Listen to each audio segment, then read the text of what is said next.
All right, so we're back to SnowTimeProductions. I've got one of the legendary producers, Rsonist from Heatmakers. What's up? What's up, my brother?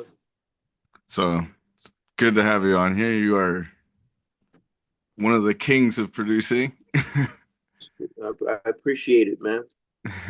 Um, so I just have a couple questions. So and I know you've answered this in a couple other interviews I've seen, but kind of when did you start getting into production and how did that come to be? I started getting into production around 98. I used to go to Howard University in DC and I got kicked out. And when I came home, a friend of mine was he had bought some equipment and he was kind of learning how to use it, and I kind of just kind of piggybacked off of what he was doing. And it kind of, so to answer your question, 98, but it kind of, it happened pretty fast. Like we got our first placement in 99. So it wasn't really Yeah, like we weren't one of those producers that was sitting around waiting to get a placement. Everything kind of happened like, back to back to back. it's just rapid succession at that point, right? Yeah, for the most part. That's pretty awesome. So, how did you come up with the name Heatmakers? Well, when we first got our first placement, we were working with a guy who was calling himself our manager. And come to find out, like he robbed us for a couple of thousands of dollars, just because we didn't really understand the industry at the time. And he had the idea of putting together a collective of producers called the Heatmakers. And when we found out he did us dirty, we took the name, incorporated it, and just we left him and we was off to the races. So Damn, you that's a know, pretty crazy story for how that yeah. came to be. But the crazy part is, my name was always Arsonist, so it made sense. You know what I'm saying? Yeah, bringing the heat. Right. So karma's real, man. Yeah, for first session with Dipset, kind of like.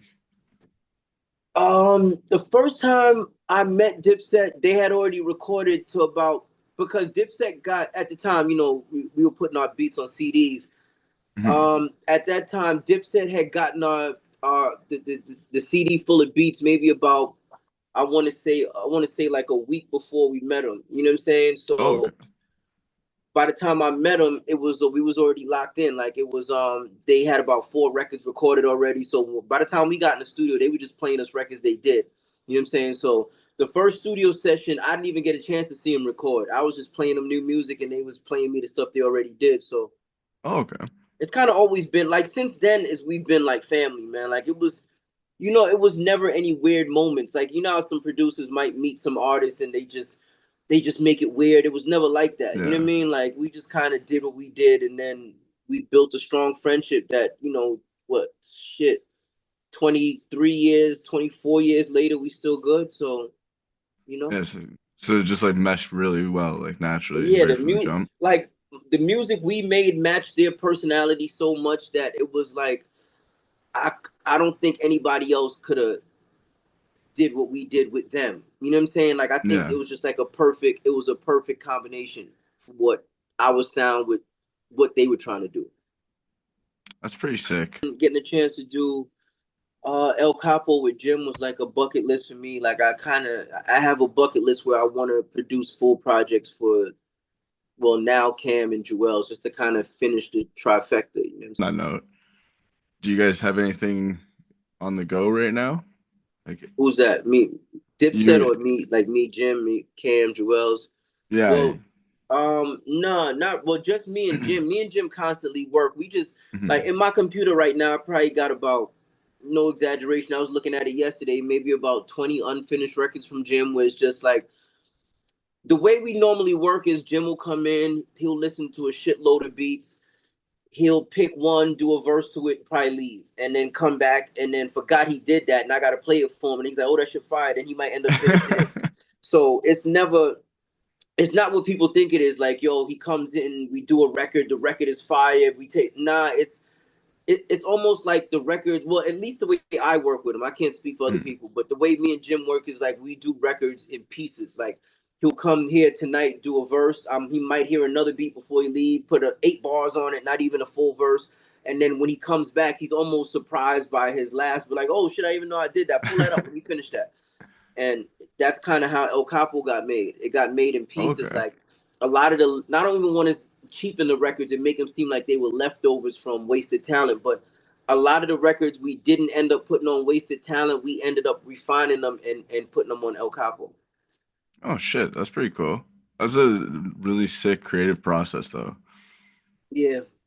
Yeah. Okay, so with Dipset Anthem, what was like the studio energy like with that? Um. That has a lot of people on it too. You get. I think people in their brain that people that have never been to a studio in their brain they have like a misconception that when one of those records are made, everybody's in the room jumping around like, yo, we got one. It's never, I've never been involved with that. If that happens, I've never been involved with that. I've been involved with people like, yo, this record is crazy. It could be this, it could be that, but never like a definitive, yo, this is a hit. You know what I mean? Yeah. That's not, it doesn't work like that in real life. What happens is we do the record, people love it, and we put it out, and then you kind of realize that it's a special record. You know what I'm saying? Dipset Anthem Yeah. was no different. I walked into the studio. If I'm not mistaken, Jewels was recording his verse at the time, and I don't even think Cam knew he was going to be on there yet until he heard what Jewels was doing with it. Then I think he threw his, if I remember correctly, but I know Jewels recorded his verse first. That I know for a fact. You know what I'm saying? So Yeah. again, it was no elaborate story to tell you like everybody in the room knew this was it. It wasn't that. It was just everybody liked the record, but when it came out, that Hmm. shit grew legs of its own and kind of just took off. I think that's a good way to put it. Or just took off. Yeah, you cause look, man, let me tell you something. Anybody else Hmm. that ends up watching this interview, anytime somebody tells you like this is how you make a hit, these are the type of sounds that's in a hit, this is what a hit sounds like, they're full of shit.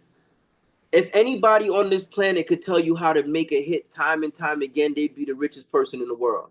All of us, all of us creatives. I don't give a fuck if it's somebody that sold 10 million records, 100 million records to the person that sold 2 records.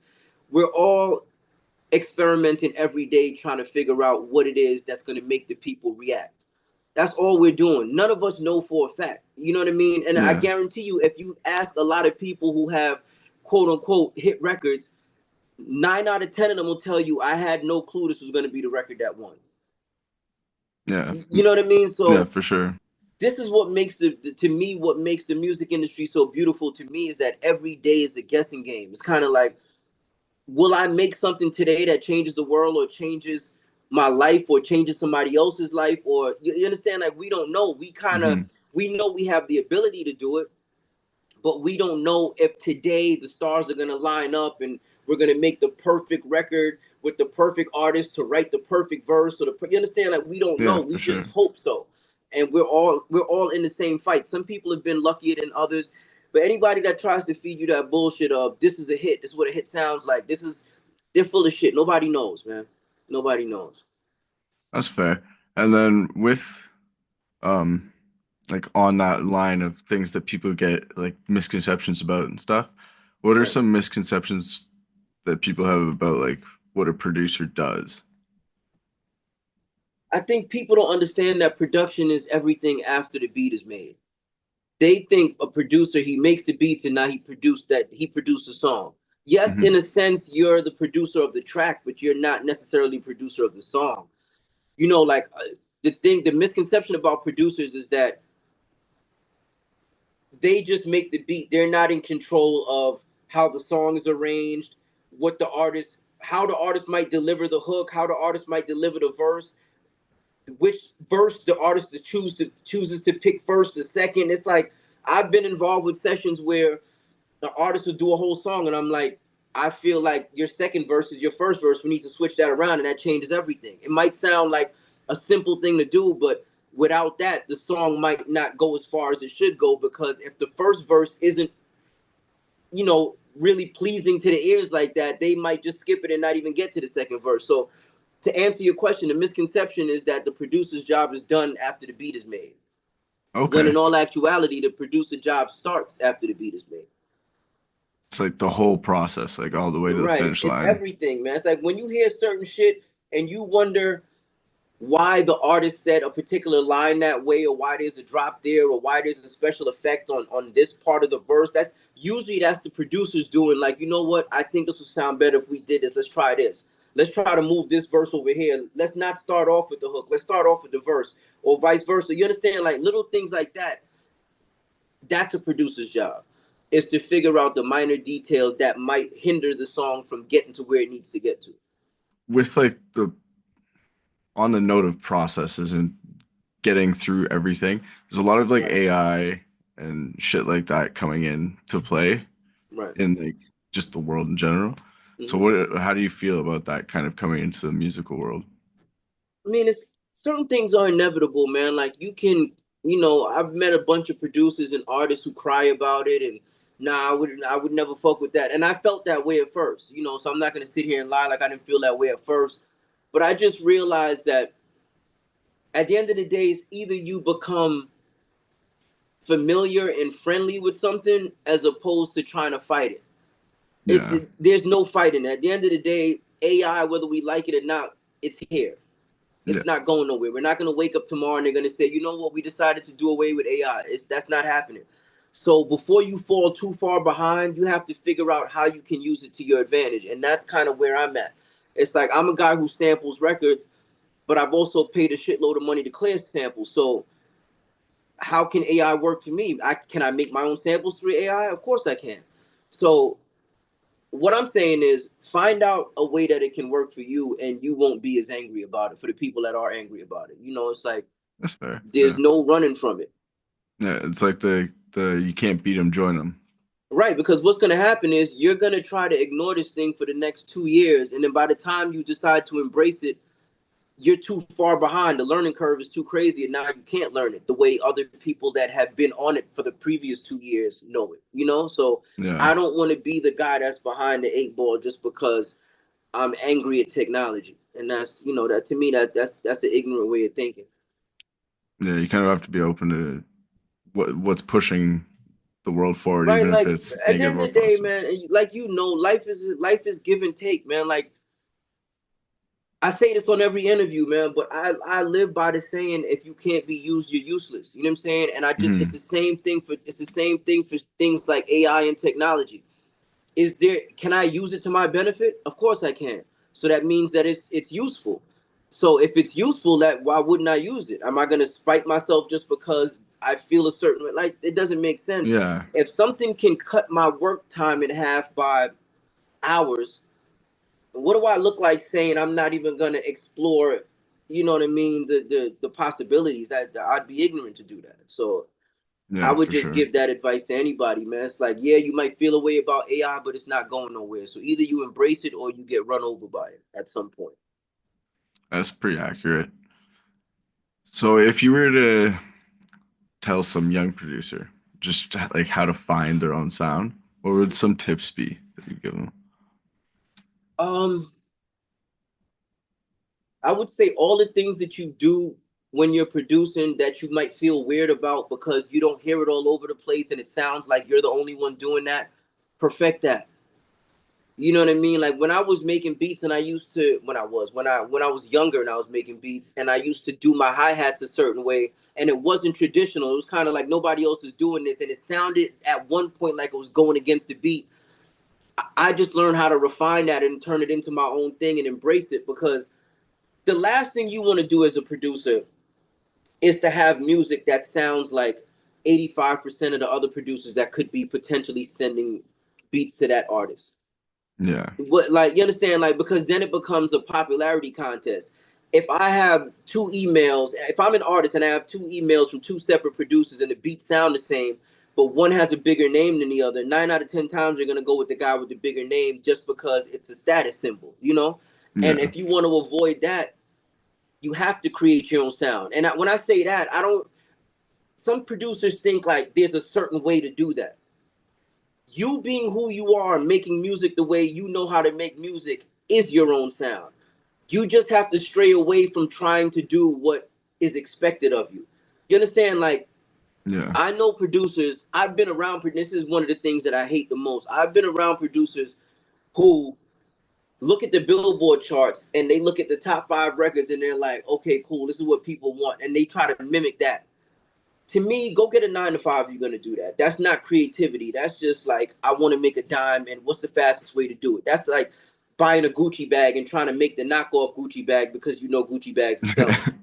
It Yeah, doesn't, you know what I mean? That's like, that's one of the corniest things in the world you can do. To me, there's no better feeling than winning with your own ideas and your own thoughts and things that people didn't think of. It's like, you look at, let's just take I'm Ready for example. I did I'm Ready I made that beat in 2001. It didn't come out till 2003, but I made that beat in 2001. That beat has been sampled by fucking J. Cole, has been sampled by Kanye, has been sampled by Little Yachty. It's, you understand? Because we did, even though I sampled something, what I did with that record broke down a boundary for people to be like, oh shit, like I didn't even know that sample could do that. Now, in order to get that feel that I created, they have to mimic what I did, which is, it is what it is. But I'm saying all that to say, once you create a sound, people have to use what you did to create that same feeling until they can figure out a way to create their own shit. that's So, fair. I'm so creating your own sound, man, it's not no overnight shit. It's like, where did you grow up? What was your environment like? What are you like? All of that goes into your sound. The way you do things is based off of who you are and what your environment is. It's like a lot of my early samples, the drum programming was different because I grew up in a Jamaican household that listened to reggae music. So I didn't know how to do drums like how traditional hip hop producers did drums. I only knew how to do it the way I heard on reggae records. So all of that went into my sound. It was like the way I did drums, the way I chopped samples, the type of samples I chose to chop, the speed I would have the samples at, the groove I would create. All of that goes into your sound. It's like I never listened to anybody else and said I want to sound like that. I was fans of other producers. Like I was, I was a fan of Premier. I was a fan of Buck Wild. I was a fan of Dr. Dre, RZA. All of these producers I was a fan of, but I never once wanted to sound like them. And Yeah, honestly, if I made something that felt like it sounded like them, I tried to deviate from that because I'm like, I don't even want to be, you know what I mean? Like, this is their shit. I kind of want to find a way to do some whole other shits, and which was kind of my approach to even to this day. yeah. Well, and like on that note, with those people that and yourself now, you guys are all where you're at because you found that sound. And so to like Right. copy it just And I don't doesn't make think, and sense. here's what a lot of like aspiring producers think. They think we knew, I mean, I can't speak for the other producers. I'm speaking for myself. I never thought about it like I'm creating a sound. I just looked at it like I'm perfecting my way of making beats. Meaning like I wasn't musically trained. I didn't have anybody to tell me this is what a hip hop beat is supposed to sound like. These are the parts of the song you should sample. This is the way you play the bass line. I didn't have nobody to tell me that. So by default, I had to figure it out my own way. You know what I'm saying? Which helped Mhm. me create a sound because had I had a producer around me that was showing me, nah, do this. This is how you do this. This is how you do that. That sound would have been lost, and I'd have probably taken on their way of making beats. You know what I'm saying? So I tell Yeah. everybody, it's like even when people ask me, like, yo, oh man, show me how to make beats, that's not going to help you because by default you're going to try to make beats the way I showed you, and that's not going to help you create a sound. Like sometimes you almost have to figure out your own route. You know what I'm saying? Like Mhm. you have to figure out, yes, there's a definitive way to get from point A to point B, but you might figure out a way that I never thought of, which could turn you into that next producer. So I never want to teach anybody my way of making beats. I'll kind of, I'll show people the basics on how to do shit, but to me, in order to create a sound, it takes a lot of trial and error, a lot of failing and sounding stupid and sounding like, what the fuck is he doing? Until one day you figure it out and you're like, oh shit, I get it now. And by that time, you're so far ahead with your sound that people can't copy you because it took you X amount of years to figure out how to perfect that shit. You know what I'm saying? So making a sound just takes time, man. You can't wake up with that shit. It's trial and error. You just make music until you figure out, like, oh shit, a lot of my music has this in common. You might not even have known it while you were doing it. Yeah. And then so it's just going through your own music Right. journey kind of thing. That's it, man. Yeah. That's it. when you started? Yeah, I started fucking around with my first MPC in 98, end of 98, beginning of 99, because I got kicked out of college right before, I want to say right before Christmas break. And I think that was the end of 98. When I came home, my homeboy who had the MPC, he was going to Trinidad. Big shouts to my man Thriller. That was my old partner in Heatmakers. He was going to Trinidad. He let me hold his MPC, and I just kind of taught myself in a weekend. And then, Damn. I make a long story short, 'cause I say this all the time. I ran into a guy by the name of Todd Terry. I told he, the beats I made over that weekend, I played it for him because he had an artist he wanted beats for. He ended up buying those two beats from me and was like, "Yo, I need more beats." I'm like, "Yo, I don't got equipment," and he ended up buying me like $20,000 worth of equipment, and I was off to the races, man. So, Dang. God is good, man. I know I'm giving Yeah, you the short version of the story, but yeah, that's kind of how my career got jump started.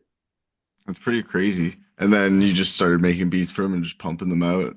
Yeah, I was just honestly like me. I'm the type of person when I want to learn how to do something, I go overboard in the sense of if people are practicing how to do something for 8 hours a day, I'm the dude that's practicing for 16. You know what Yeah. I'm saying? Like, I know this shit sounds crazy, but I'm like, when I don't know something, it bothers me. When I know that somebody else knows how to do something and I don't know how to do it, I almost become obsessive with it, where it's like, I have to figure this out. So I'm saying all that to say, I got the MPC, I got the computer, I got the equipment that I got, and I literally locked myself in a basement for a couple of summers. So from 99 till about 2001, I was just like making beat after beat, not knowing if they're good or not.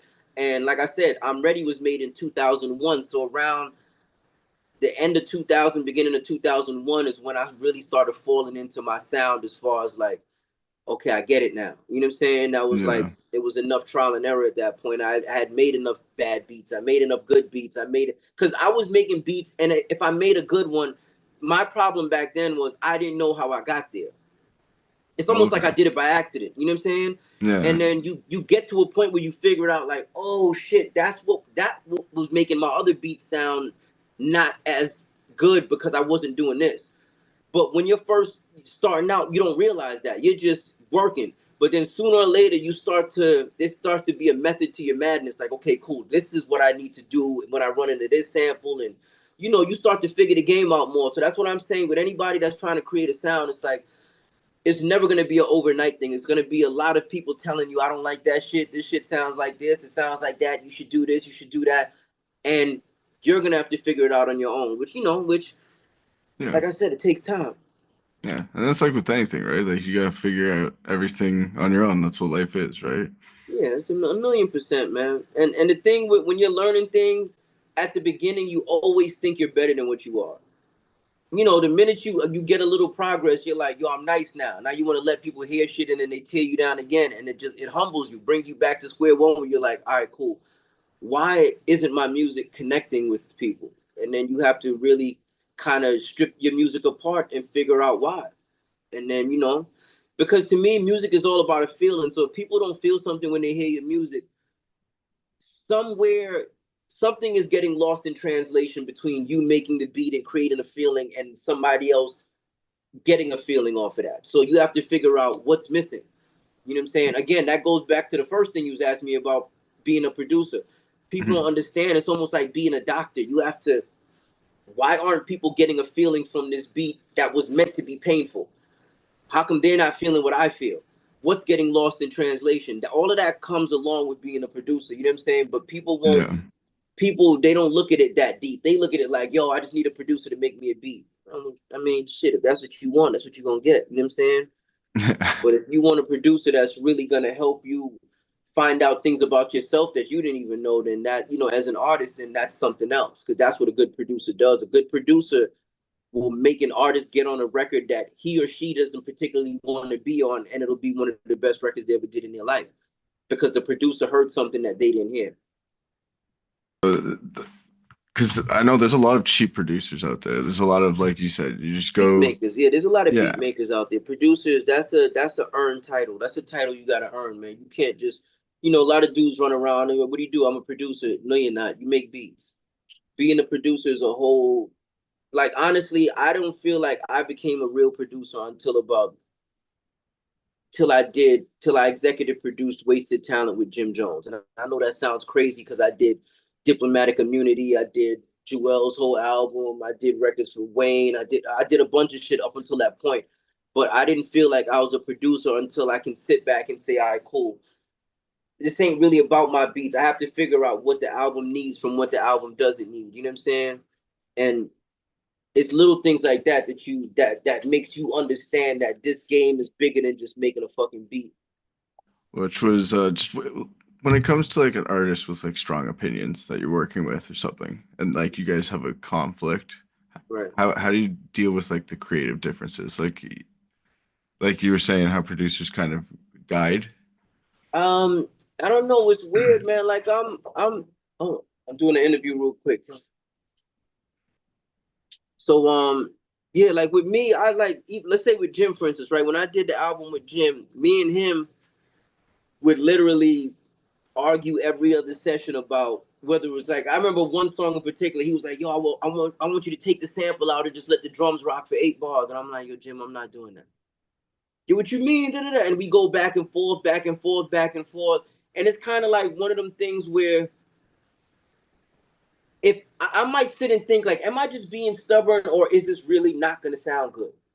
And if I try it and to me it doesn't sound good, I'm not going to sacrifice the sound of a record just because I'm trying to be like a yes man. I'm never, anybody that's worked with me know I'm not like that. And it's the same thing with Jim. If Jim is feels strong about something, he gonna be, he gonna tell me like, yo, oh, now we got to do this. Yeah, And so it's a give and take, man. It's like things are never gonna run 100% smoothly when you're working with an artist on a full project. You know what I mean? He's gonna yeah, have things he wants to do, or she's gonna have things she wants to do, and you might not agree with that. But this shit is really like you have to more so than being a producer, you got to understand how to be a people person. You understand? Like yeah, I approach a lot of those situations with humor because to me none of this shit is that serious. We making music for a living. You understand? Like you can't be in a more blessed position than that. So what am I? I'm gonna get mad if somebody doesn't like my opinion or you know what I mean? There's no room for that. This shit is supposed to be about having fun and making something that's gonna affect people in a certain way. So when I fight for something over a record, it's because of that. Because I feel like if I do this, it's gonna change the feel of the record. You know what I'm saying? So, yeah, for sure. but other than that, I'm not. It doesn't have to be my way or it's not gonna get done. I just fight for what I feel sounds the best or feels the best. You know what I'm saying when it comes Yeah, to the record. and it keeps the integrity of the music too, right? Right. I'm big on that because what happens is nothing bothers me more than when I did something with a record that I didn't want to do, and I'm listening to it years from now, and I'm like, why the fuck is that there? And then I remember why it's there is because somebody talked me into it, and I'm like, shit sounds terrible. Why would I do that? So I don't, to avoid those moments, I try to fight for what I believe in when it comes to a record. But is there anything you wanted to add? Nah, man, anybody that's, I appreciate all the Heatmakers fans that listen, that watch. And just keep supporting, man. I got some good things on the way. So, you know. We'll keep an eye out for that. I'm looking forward to Yes, hearing sir. that. Well, thanks so much, man. I really appreciate it. My brother, I appreciate the interview, man. Be safe. You And too. I'll holler at you, my brother. All right, take care, man. All right.